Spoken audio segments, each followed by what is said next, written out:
થરાદ નગરમાં સંત શિરોમણી રોહિદાસ બાપુની 649મી જન્મ જયંતિની શ્રદ્ધાભેર ઉજવણી કરવામાં આવી, જેમાં સમગ્ર શહેરમાં ભવ્ય શોભાયાત્રા સાથે ભક્તિનો ઘોડાપુર ઉમટ્યું હતું। બનાસકાંઠાના થરાદમાં આજે ચારે તરફ સંત રોહિદાસ બાપુના જયઘોષ સાંભળવા મળ્યા હતા। સંત શ્રી રોહિદાસ માનવ કલ્યાણ આશ્રમથી એક વિશાળ અને ભવ્ય શોભાયાત્રાનું આયોજન કરવામાં આવ્યું હતું, જે થરાદના મુખ્ય માર્ગો પર ફરી હતી। આ શોભાયાત્રા દરમિયાન નગરના વિવિધ સ્મારકો અને મહાપુરુષોની પ્રતિમાઓને ભાવવંદના કરવામાં આવી હતી। શોભાયાત્રામાં જોડાયેલા શ્રદ્ધાળુઓએ બળિયા હનુમાનજી મંદિર, મહારાણા પ્રતાપની પ્રતિમા અને સ્વામી વિવેકાનંદની પ્રતિમાને પુષ્પાંજલિ અર્પણ કરી હતી। ત્યાંથી આગળ વધીને શોભાયાત્રા 3 રસ્તા પર પહોંચી હતી, જ્યાં ડૉક્ટર બાબાસાહેબ આંબેડકરની પ્રતિમાને ફૂલહાર કરી સૌએ વંદન કર્યા હતા। હાઈવે ગૌમાતા સર્કલથી પસાર થઈને આ યાત્રા ફરી આશ્રમ ખાતે પરત ફરી હતી।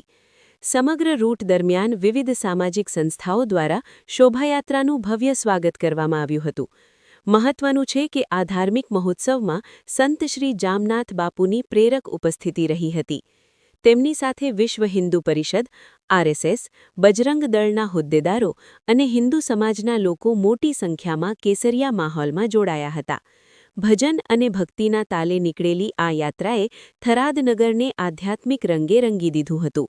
649મી પૂજ્ય સંત શ્રી રોહિદાસ બાપુની જન્મજયંતિ છે અને એની આજે એક ભવ્ય શોભાયાત્રા નીકળી રહી છે। એની અંદર આ નગરના સર્વ લોકો, સર્વ સમાજના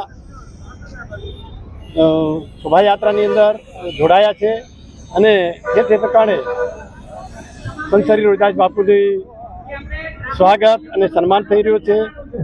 આના ઉપરથી એવું લાગે છે કે જે સમરસતાનું કાર્ય આજથી 649 વર્ષ પહેલાં પૂજ્ય સંત શ્રી રોહિદાસ બાપુએ કર્યું હતું, એ આજે સાકાર થઈ રહ્યું છે અને બધાએ જે પૂજ્ય સંત શ્રી રોહિદાસ બાપુનું સન્માન સ્વાગત કર્યું એ બદલ શોભાયાત્રાની અંદર સર્વ જોડાયા, એ સર્વને મારા ખૂબ ખૂબ આશીર્વાદ, ઉત્તરોત્તર પ્રગતિ। 649મી સંત રોહિદાસ ભગવાનની જન્મ જયંતિ પ્રસંગે સંત જામનાથ બાપુ આશ્રમથી ભવ્ય શોભાયાત્રા લઈને નીકળ્યા છીએ। ત્યારે આ થરાદની બજારમાં 18 આલમ જુદા જુદા સમાજો આ યાત્રાનું સ્વાગત કરી રહ્યા છે।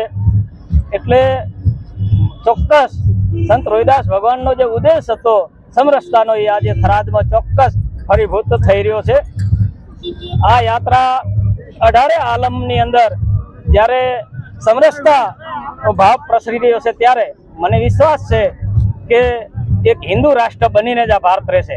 શુભ પ્રસંગે થરાદ નગરે જામનાથ બાપુના માર્ગદર્શન હેઠળ સંત શ્રી રવિદાસજી જન્મજયંતિ નિમિત્તે આજે જે શોભાયાત્રા નીકળી છે, તેમાં દરેક સમાજનો સાથ સહકાર રહ્યો છે અને રવિદાસજીએ જે સમરસતાના સમયે જે આગળ કામ કર્યું હતું, એ જ આજે જામનાથ બાપુ આજે સમરસતાનું ઊંચું ઉદાહરણ પાર પાડી અને સર્વ સમાજના આગેવાનોને, કાર્યકર્તાઓને, ભાઈઓને, બહેનોને, વડીલોને, યુવાનોને એક મંચ ઉપર કર્યા છે।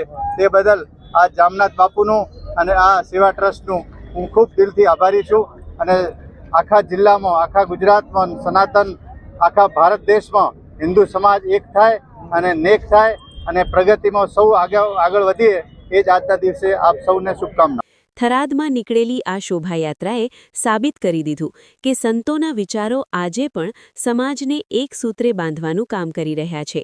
શાંતિપૂર્ણ અને ભક્તિમય માહોલમાં સંપન્ન થયેલી આ ઉજવણી લાંબા સમય સુધી લોકોના સ્મરણમાં રહેશે।